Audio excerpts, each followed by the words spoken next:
Guess who decided to show back up on YouTube? It's me. Hi. Happy New Year. It's a new year. It's Buddha.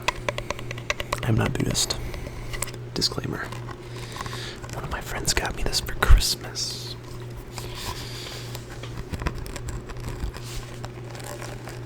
We're gonna turn up the gain a bit. We need to be able to hear what I'm doing here. Maximum gain.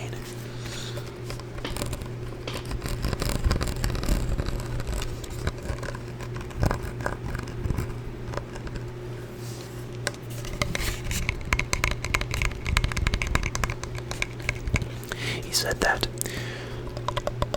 I have brought him the most peace. He said he wanted to find something for the most peaceful guy he knows. Which was a big compliment. And so he got me a Buddha. He got me a Buddha. He got me a Buddha. A Buddha, Buddha. You can make out with Buddha. Kiss. Mama, mama. Mama, mama. Mama, mama. Buddha kisses you. Okay. Anyways, it goes very well with my singing bowl.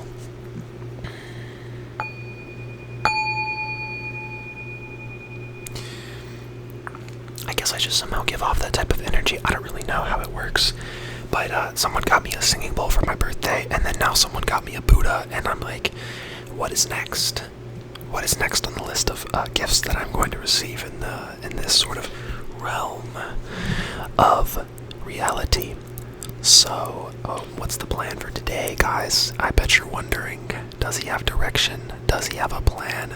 He does. He has a slight bit of a plan for this video. I'm very happy to be back, I must say. Like, I need to record more, I'm not gonna lie. I really enjoy it. Like, I think it's really peaceful and relaxing, and it's like meditation for me in a way. Because I have to, like, be careful with my breath so I don't, like, in the mic, you know what I mean? Just like, you don't want to do that because then it's going to hurt your ears and you're not going to be able to sleep. Oh yeah, also I'm taking out all ads from this video because I don't need those pennies. They would help me pay off dental school, but honestly, your relaxation is more important to me than whatever those ads are going to give me. So I hate ads in ASMR videos, especially if they're for sleep. It's a problem. It's a problem. But anyways, speaking of things that are not fun and that we don't like sometimes, I have some supplements. We do like supplements, but we don't like anxiety. Anxiety can be challenging, but we treat our anxiety like a guest. We let it in, we let it stay as long as it wants to, and then it's gone. But I thought I would showcase like a couple supplements that I think are really dope. I think you might have heard of some of these, but like out of all the things that I have tried supplement-wise, I use supplements for my health in general. I'm very like health conscious just because I want to be in the best mental and physical shape and emotional shape so that I can do all the things I want to do with my life. Like, if I don't have enough emotional bandwidth, then I can't be connected and close with the people that I love and care about. And it's hard for me to make new connections or be, supportive and empathetic. So, and then there's, the pressure of school and the pressure of life. Like, I'm in dental school, so I'm in a high pressure environment, high stress environment, and I have to be able to perform, even if I'm not sleeping well or, if life is, hitting. So, anyways, bringing out the soft-spoken, I like to do a little bit of both. I think it's nice. It's a nice mix. So, anyways, the first supplement, I'll start with my favorite of all of them. I really like this one for multiple reasons. It's like a giant package of it.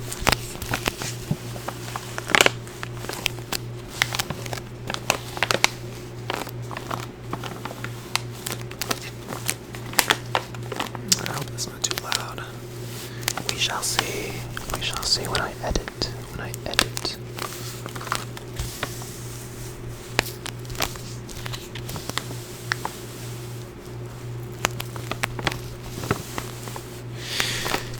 If you can see here, right here, it says glycine powder.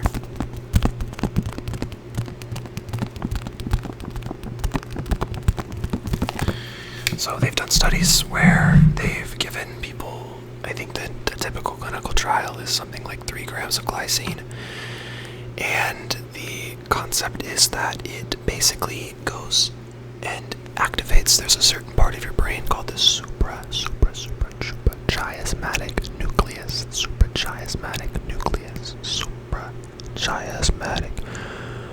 nucleus. And it is the site where your circadian rhythm lies and is set. So the glycine actually has the ability to get into your brain and activate that part of your brain, and allows you to decrease your body temperature, which helps you to fall asleep and stay asleep more efficiently. In order to get good sleep at night, deep sleep, your body temperature needs to drop by maybe 1 to 2 to maybe 3 degrees, your core body temperature. And many times that can be a challenge. Like, for example, my thermostat will only go down to 72 degrees, and that's what my landlord has it set at. And so for some of you, that may be kind of cold. It might be chilly. You might think 72 degrees, Moon Pie? That is cold. Well, guess what? Not for me. Not for me. It's not cold for me. You know, I get hot at night. I want to bundle up. I like, being under the covers. And I don't live in a place that gets that cold anymore since I've moved. So, it's a little bit harder to fall asleep and stay asleep at night. My landlord has it, bottomed out at 72, and the sleep science says that you want it between 65 to 69, 68, something like that. It's in the mid to high to low 60s is where the optimal sleep environment is around you. And so not being able to get to that level, or, for example, digesting food before bed, that definitely raises your core body temperature too. As your body's breaking down food, it produces heat, which warms you up, which makes it harder for you to get in that deep sleep. And so that's why sometimes if you eat a big meal before bed, it can be challenging to fall asleep and stay asleep and get deep sleep, because when your body is, actively, working to do something, it's getting your heart rate up, and also it's raising your core body temperature. So that can be challenging. But the glycine can also just, it helps to counteract some of the difficulties in, lowering the core body temperature. It's not like a substitute for, just being in a cooler environment, but it definitely has a noticeable benefit in sleep compared to a lot of other things. So I think it's great. It's also an inhibitory neurotransmitter, which means that it's able to calm down brain activity. And so it, honestly, for me, in really stressful times, I'll take like a lot, multiple grams. The studies have shown that it's safe up to a certain degree. I'm not a medical professional, so I don't give medical advice, but I will say that they've done some studies with people with like schizophrenia, and they've given them high doses of it, like really high doses, and it has made a noticeable difference in their day-to-day lives. I think it's used as some form of a treatment, so I think that's really cool. I'm not going to explain all the brain science behind that, but I think it's fascinating that something like this can have such an impact.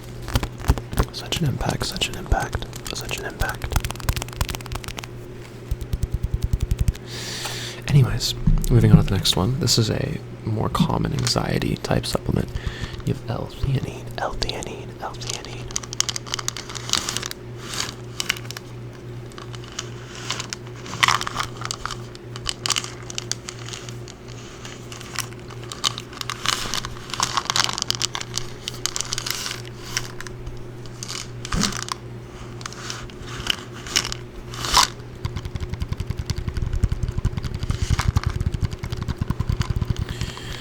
Now, L-theanine is a amino acid, which is the building blocks of protein. So when you get your protein in, you eat your chicken, you eat your yogurt, you eat your beef, you eat your eggs, you eat your whatever the frick you're eating.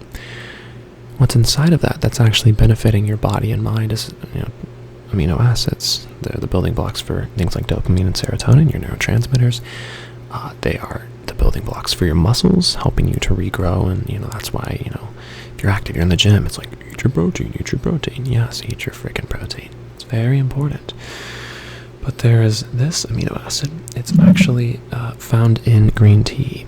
So many people say that if you get jitters from coffee, you might want to try something like green tea, because it has L-theanine, which can counteract the jitteriness and the anxiety caused by the caffeine. So they actually actually have it in supplement form, and it is great for, calming down the mind. It gets you out of that beta wave state, the chaos of the mind, the anxiety, the rumination, and the worry, and puts you in more of like a calm alpha wave state.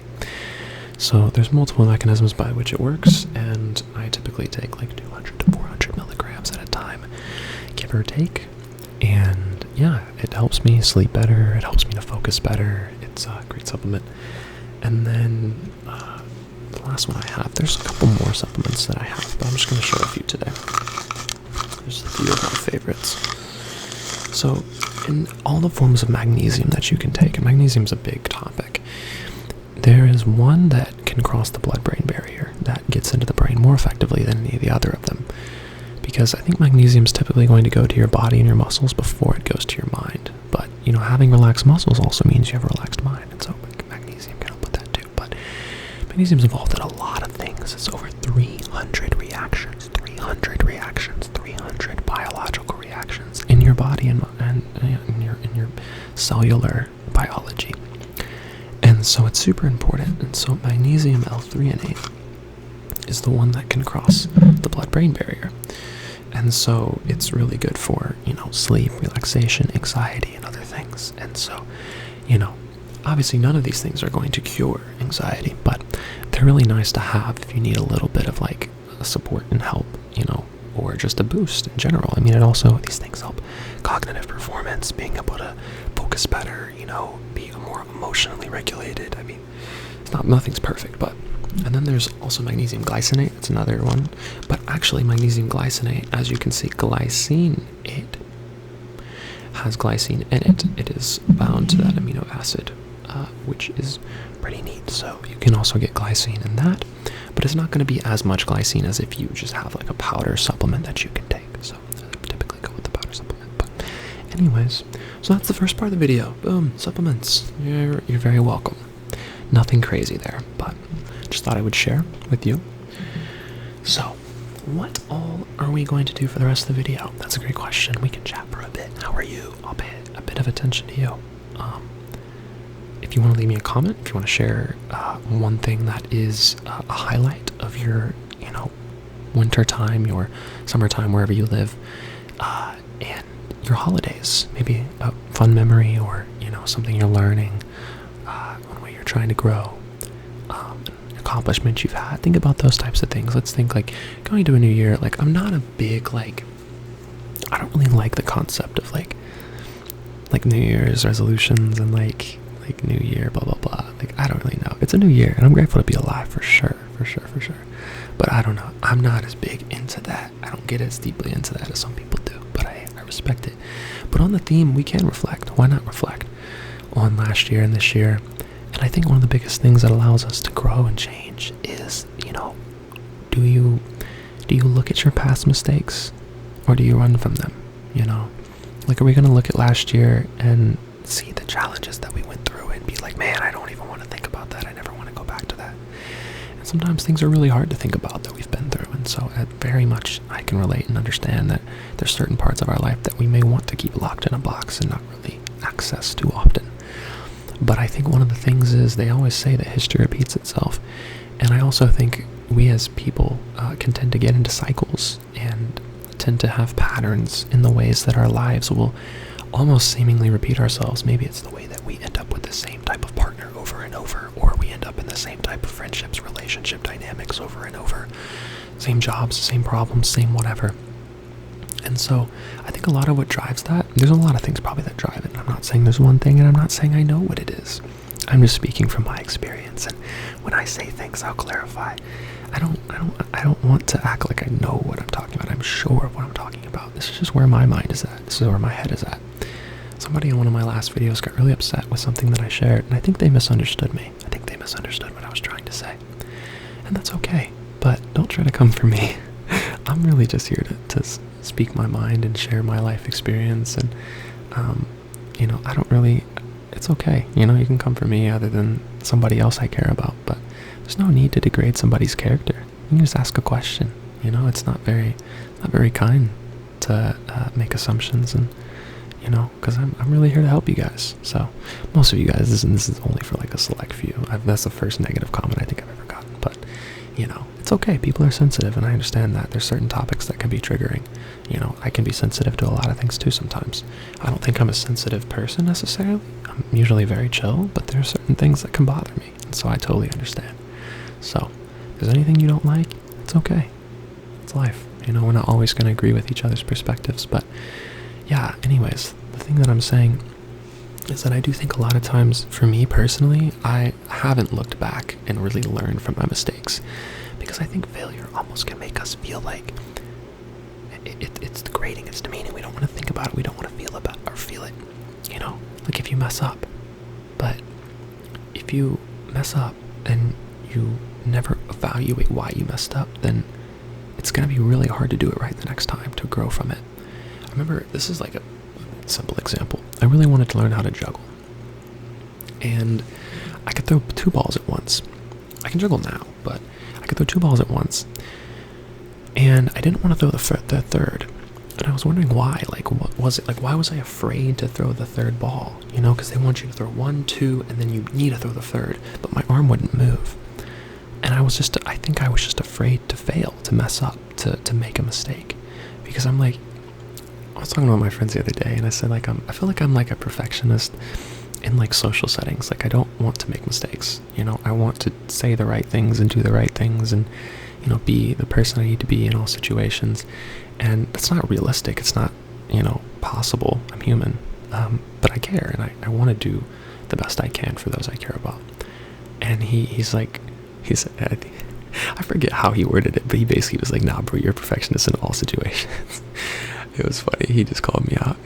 He's like, only in such situations? You sure? I was like, yeah, low-key, you're right. But I don't know, I have a hard time like wanting to make mistakes and fail, because I want to perform well. I think that's like a lot of what my life has been. Like, when I was younger in school, it was like for sports, like if you're not performing, I remember when I played basketball in high school, every day of practice is like you're fighting to play in the games.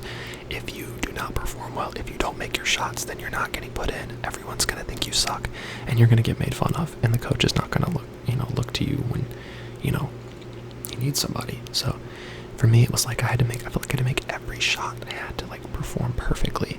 And there was a lot of times where I felt like if I make one mistake, it's over, And so feeling that type of pressure can be really challenging. So I think I've dealt with that a lot of my life. And so I didn't want to throw the third ball. I didn't want to make the mistake. I guess it's just bound into my nervous system. But eventually I was just like, fine, I'm just going to throw the ball, and I'm going to let it drop. I'm going to watch it drop. I force myself to do this in basketball too sometimes, because I get very like particular. I want to make every single shot. Like, if I miss one shot, then sometimes I get upset, like with myself, because like I have this like idea in my head of how good that I can be, and I have been, and if I'm not living up to that idea in my head, then it's very hard for me to like be okay with how I'm performing in the moment. And so I have to literally miss shots intentionally and sit there with the feeling of like whatever it is. And oh man, it's hard to do, but it's good for me. It's good for me to be able to sit with that and learn from it. So I did it.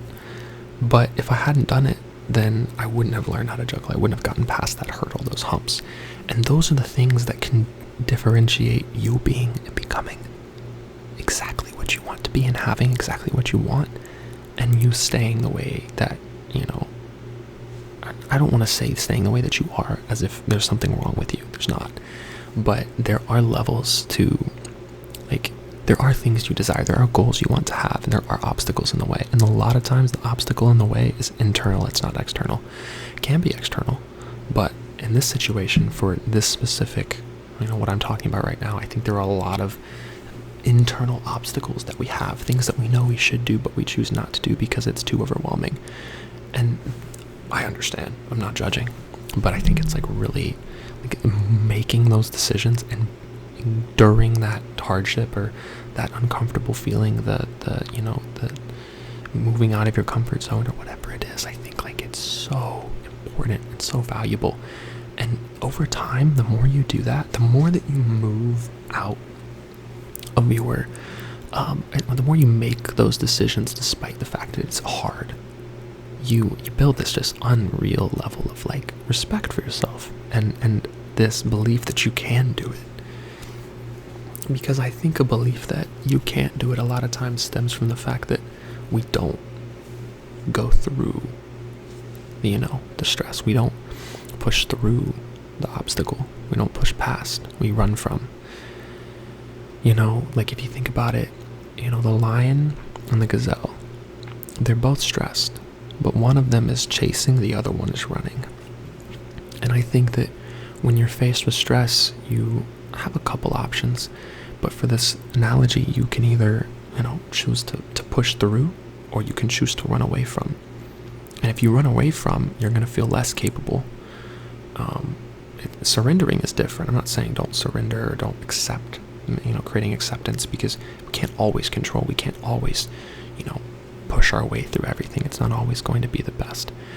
But if you run, you're going to feel smaller and less capable, and it's going to be harder for you in the future to make a more difficult decision. But if you push through now, pushing through that again is going to be easier, and you're going to be able to do even harder things, and they won't feel as difficult. Because there's a part of your mind that grows in response to doing challenging things and choosing to take on the challenge rather than, running from the challenge or doing things that are easy for us to do. We can't always do that. It's important to take rest. It's important to get sleep. It's important to be kind and comforting to ourselves and encourage ourselves. Be a cheerleader to yourself. And it can be cringy. It could be, it could feel weird, but, rather than beating yourself up, I think being like, it's okay, I forgive you. You're allowed to make mistakes. And then how can we grow from this? Encouraging yourself in that way. It's not like you accept every mistake you make and just are okay with everything and you're just, oh, it's okay, it's all fine, I'm amazing. No. It's like, okay, I made a mistake, but I'm going to forgive myself, because forgiveness is going to allow me to make the right decision next time. It's going to put me in a better position, because if we beat ourselves up, then we make ourselves smaller. But if we lift ourselves up, we feel bigger and more capable. And so, by practicing forgiveness, we move on from the situation quicker, rather than it being something that sticks with us and we can't get away from, we can't let go of, and it's like that anxiety and rumination and stress. It's not beneficial for where you're trying to head, The quicker that you can forgive yourself and move forward and focus on actionable change and say, hey, here's how I think that I can improve next time. Being honest with yourself and reflecting. Reflecting on your wins, reflecting on your losses, equally as important. So, that's my 2 cents for today. It's my topic of the day. So we've gone through supplements. We've reflected a little bit on life and, trying to look back to the past, to learn from the past, and to create a better future and a better year. 2026 finna be your year. It's finna be your year. For show. Anyways, we're just gonna do some triggers for the rest of the video, guys. Let's freaking do some ASMR. Oh my goodness.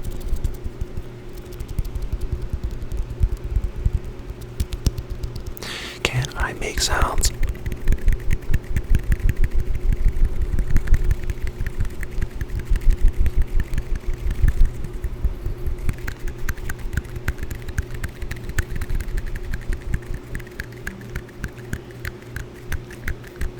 I love not grabbing any triggers. I grab just grab my supplements, that's it. I got them.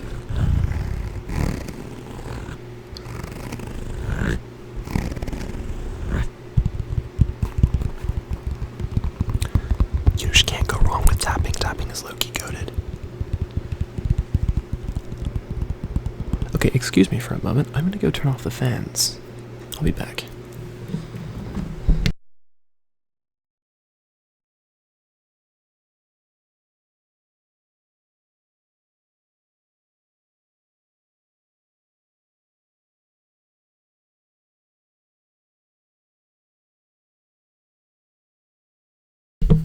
Okay, it's quiet now.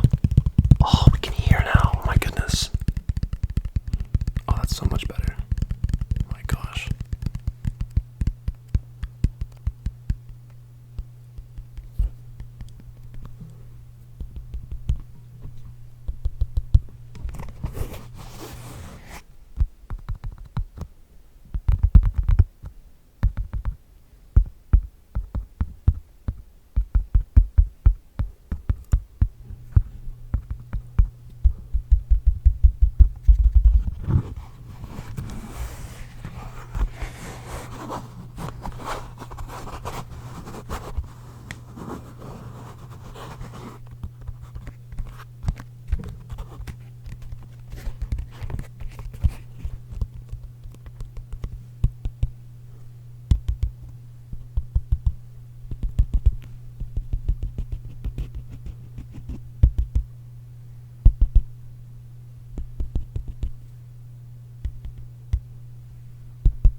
breath. In. In again. And then out. We're gonna do 5.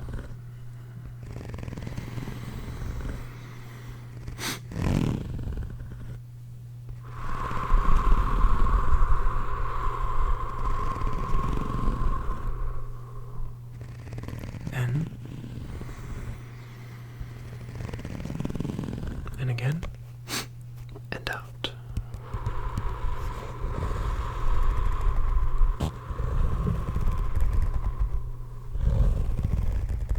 In.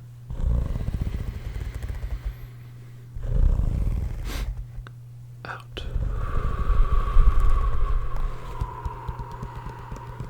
Last breath.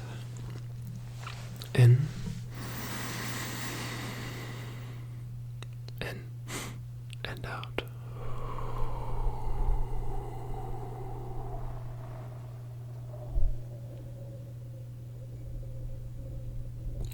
Okay. All right. I think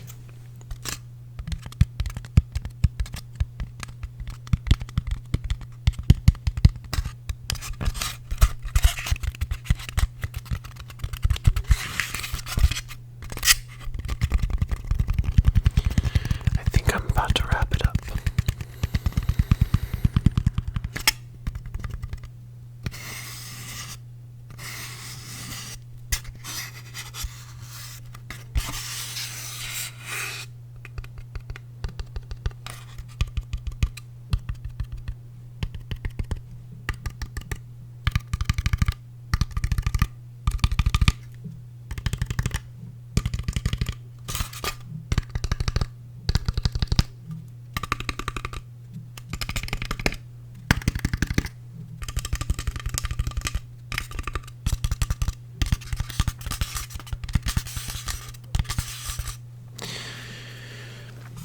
I wish you a great week, a great new year, 2026 is gonna be your year for sure. I guarantee it. But it's good to see you guys. It's good to be back for a bit, and yeah, I'm not stopping making videos, so we're gonna keep going all 2026. Yes sir, yes sir.